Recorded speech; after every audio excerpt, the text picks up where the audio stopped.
I think it's clear now, judging that these economic lockdowns, that extended economic lockdowns may be the biggest public policy disaster in the history of humankind. Digest that for a minute, because what I said to you matters. Yeah. You cannot judge the decision to lock down an extended lockdown. I don't disagree in the beginning with some of the initial decisions while we still had a grasp on this. It's not me covering for anybody. There was a lot of uncertainty. It's now been a month. We have a solid grasp about what this virus does and what it doesn't do. Extending these lockdowns, I'm telling you, is going to go down in history as the worst public policy calamity in human history, where for one of the first times in a really, really long time, one of the most consequential decisions was made without any idea of weighting risks. Remember, I cited to you Holman Jenkins a while ago, who accurately summed this up. We are not anyone saying to you and viewing this as a black or white decision. Joe, lock it down, the economy, or you want people to die. In other words, black and white. Discount those people. They're unserious people. I'm sorry. And if that's you, I'm really sorry that I've had to wake you up. That's not a serious thing. That's not how this is. You're weighing bad options. It's not this or that in terms of lock it down or people are going to die either way. The question you're saying is, if we lock it down, will more people die from your lockdown than from the actual virus? What do I mean by that? Look at this article at the Daily Caller. Did anybody think this through? Now, granted, to be fair, this is written by a company. I'm not knocking them, but they do have a vested interest in obviously maintaining the food supply for their own profitability. Having said that, don't disregard the article just because it's written by a company, Tyson Foods, that obviously has a vested interest in the production of food and the sale of it. Daily Caller, Chris White, be in the show notes today. Please read it. Bongino.com/newsletter. Sign up. I'll send these show notes right to you. Tyson Foods issues a dire warning in a full-page New York Times ad. These lockdowns are threatening the U.S. food supply. Again, I get it. Please, you're always free to email us. I enjoy your feedback. I really do. You matter to me a lot. We read most of it. We can't read all of it, unfortunately. We get violent, but we read most of it.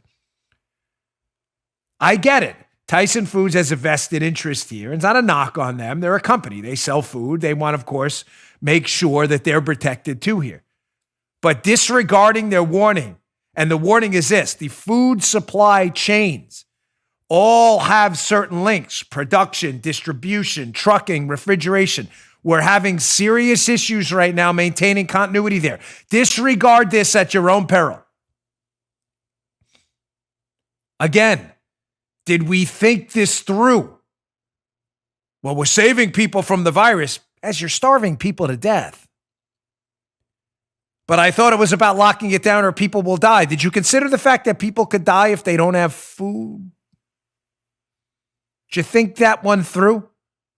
That's kind of important, yeah. Little bit, Joe. A little bit. Secondly, so now we know that there's a potential danger to the food supply coming. Not here to, this isn't the Drudge Report. I'm not here for 24-hour hysteria.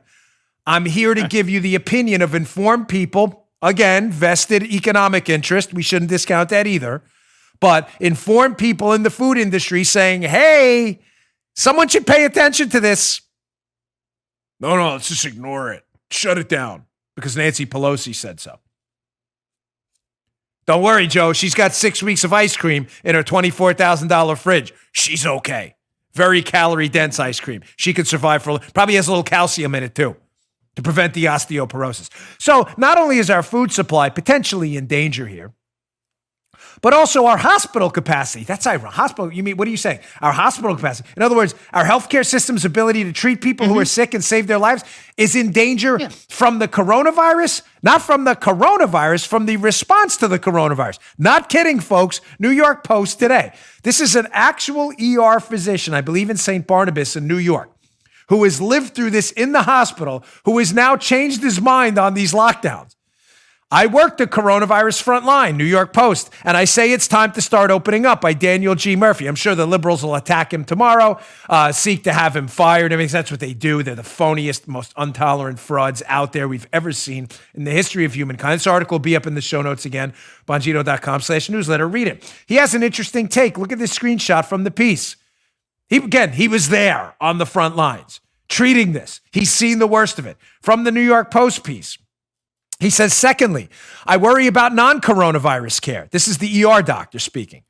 While the inpatient units remain busy with sick COVID patients, our ER has been quiet for more than a week. We usually average 240 patients a day. For the last week, we averaged fewer than 100. That means our patients in this diverse, low-income community are afraid to come to the ER for non-COVID care. Gotham-wide, he's talking about New York, the number of 9/11 ambulance runs has declined to 3,300 on April 18th, down from a peak of 6,500 on March 30th, according to the New York Fire Department data. The current nadir is significantly below the average. Again, I thought we were doing data. I thought we were doing science. That data doesn't matter to you? So just to be clear, hospitals are drying up. They're emergency care and their elective surgeries where they can actually make money to stay in business. You know, that stuff AOC and the left isn't concerned about because they're socialists. You know, like actual capitalism and generating revenue to pay doctors, janitors, nurses, staff, the lighting bills, the landlord who owns the hospital, that kind of stuff. You know, the stuff that doesn't matter to the unserious crowd on the left, that actually matters in the real world. Since those procedures have dried up, hospitals are now looking at potential bankruptcy. In addition to looking at potential bankruptcy and going out of business so we can't actually treat sick people to save their lives, we're also seeing sick people now afraid to go to the hospital because of the Wuhan virus.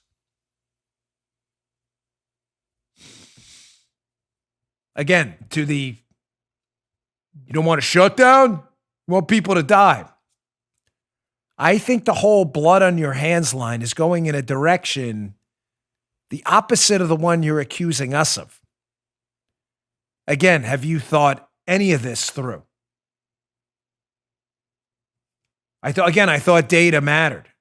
The Tyson Food, he's just being hysterical. Really? He is? You sure about that? You willing to take that chance? No, I'm serious. You willing to take that chance? I'm not. You just heard The Dan Bongino Show. You can also get Dan's podcasts on iTunes or SoundCloud and follow Dan on Twitter 24/7 @DBongino.